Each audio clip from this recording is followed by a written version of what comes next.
Вы знаете, я всю жизнь мечтал заняться приготовлением мясных блюд на природе где-нибудь. Мне приснился сон, что я приготовил и повез угощать. Удивительно, никогда не видел во сны, а тут просто проснувшись, посмотрел вот так в потолок и думаю, это какой-то, наверное, знак.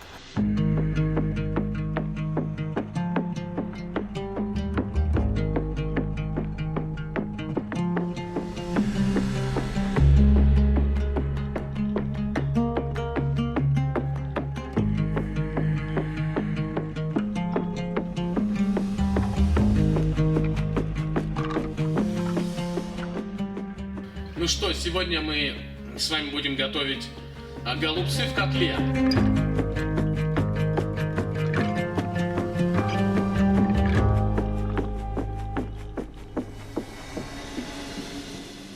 Ребят, ну что, у нас все готово.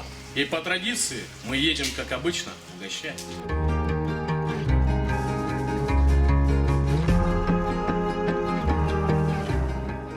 Сейчас мы послушаем Аслана. Он опять какие-то вкусняшки мясные приготовил. И вместо того, чтобы поделиться с друзьями, он решил поделиться с многодетной семьей.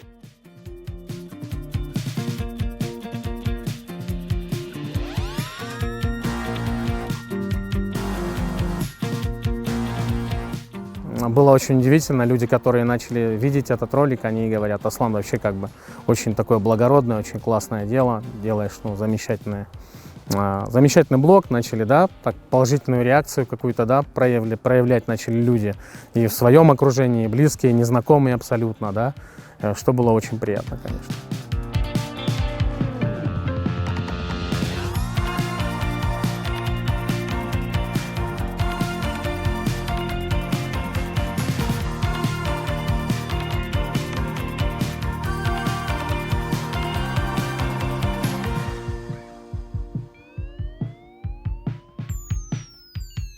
Я жил в Москве, соответственно, рядом не было ни женщин, приходилось самостоятельно что-то готовить. И, кстати, момент, когда мы уезжали на природу, я всегда очень сильно любил именно находиться рядом с костром, с мангалом, да, и мне всегда нравился сам процесс приготовления, вообще разжигания костра, вот это все я очень сильно любил.